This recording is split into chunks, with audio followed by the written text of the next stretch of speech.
Isang pangyayari nga ang hindi ko inaasahan ngayong araw. Na-aksidente nga pala ako. Naputol po yung handle clutch ng aking motor. Dahil may biglangan tumawid na kolong-kolong at ayun, nabasag po yung harapan ng cover ng aking motor. Thank you Lord talaga dahil walang nangyaring masama sa akin. Pero ganun pa man na nangyari ay tuloy pa rin po yung photography natin ng kasal ngayong araw. Dahil ngayong araw isa tayong maniniyot sa isang kasal at itong kasal ito ay isa sa pinakamasayang kasal na aking napuntahan. Agay!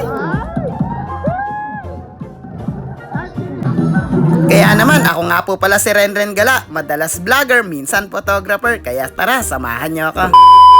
Bago ang lahat nga guys, eto binuhat ko muna si Anino, si Bale, isang Pomeranian naming aso, bagong alaga. Putol guys, eto po. Putol yung ano natin, biglang tumawid si kuya eh.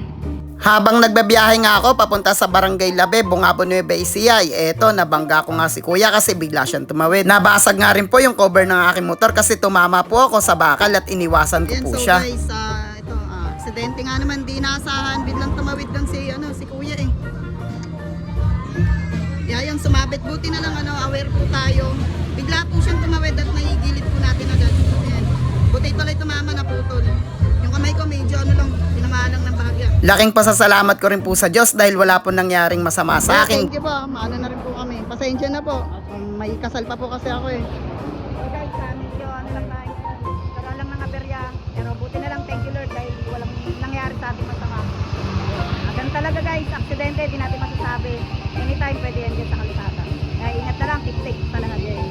Dito guys, nag-selfie pa nga kami kasi maayos po kami nagkahiwa-hiwalay. Ngayong araw pala ay meron tayong photography ng kasal sa Barangay Labe, Bungabo Nueva Ecija. Habang nagdadrive nga ako at nagbabiyahe papunta ron ay nakita ko si Kuya Joe Vlog, napakasipag na vlogger at tindero po ng Bungabo Nueva Ecija. Oo nga pala guys, yung Barangay Labe ay isa sa pinakamagandang lugar dito po sa Bungabon. Grabe, bulubundukin po ito at ang gaganda ng tanawin. Dito mo nga rin pala matatagpuan ang isa sa pinakasikat na ilog, pinakamalinis at pinakamalinaw. Dito guys, pagdating ko nga ay pinisbang ko na agad si Kuya Bensor, syempre si Ate Jassel. Ay, ang ganda ni Ate Jassel. Ang ganda din ng kanya maid of honor. Habang inaayusan nga si Ate Ganda ay meron nga nagpa-cute dun sa likod, pero ang cute niya talaga. Shoutout nga po pala sa kanilang mga makeup artist dyan. Ang gagaling nila, promises. Ang ganda lang mag-makeup. Uy, natural na natural. Napain na lang talaga yung ikakasal. Grabe guys, sa dami ng photographer po dito sa Nueva Ecija. Ako po yung isa sa napili nila. Hindi naman po ako magaling, hindi po ako professional, pero maayos lang po ako kumuha. Kaya naman maraming salamat po sa tiwala kay Ate Mahal, kay Ate Ibon Pabro.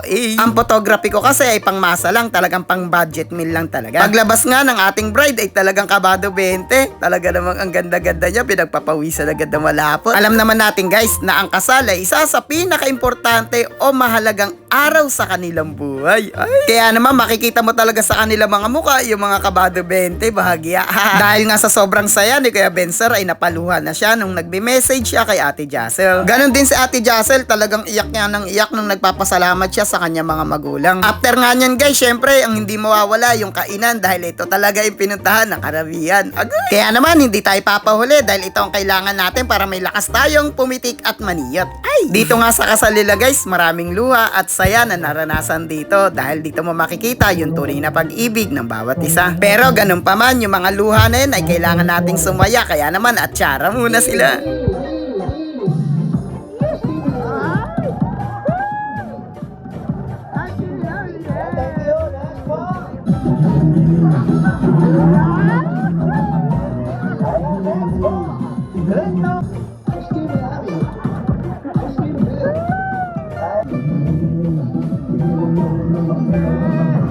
Dito guys, hindi nga magpapahuli. Syempre, yung bagong kasal at tsara na yan.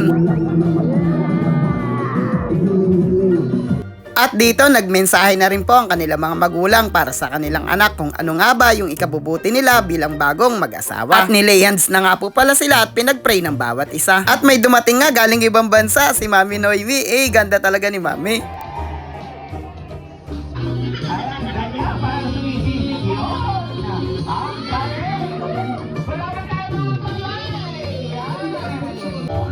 Sige.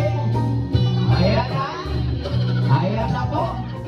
Sumisisid na si Pagkatapos nga ng sisidan, kahit hindi naman seaman si Kuya Bensor, ay talagang nakuha niya yung garter sa hita ni Ate Jacel. At ito nga po pala yung isa sa mga kinagisna ng mga Pilipino, yung sabit-sabit para sa mag-asawa. At yan po ay magiging panimula nila bilang bago mag-asawa. At dito nga sa last part, talagang nagpasalamat na po sila sa lahat na nagpunta. Grabe guys, kasi marami silang pinagdaanan bago po matuloy yung kasal na ito. Shoutout nga po pala sa Pabor family at talagang pinagtulong-tulungan po nila para maidaos yung kasal na ito at sa family po ni Kuya Bensor. After nga guys, ang kasal nila ay bumuhos yung masaganang pagpapala o yung ulan agad. Isang napakalakas sa buhos ng ulan. Blessing po ito guys. Grabe magbuhos sa blessing si Lord. Ang ganda kasi ng boses ni ate, kaya ayan, umulan tuloy ng malakas ha. Ay, joke lang po. Kaya naman guys, hanggang dito na lang din po aking video. Congrats nga po pala kay Kuya Bensor at Ate Jacel. At hanggang dito na lang din po ako. Pa-share na din po nitong video ko na to. Salamat!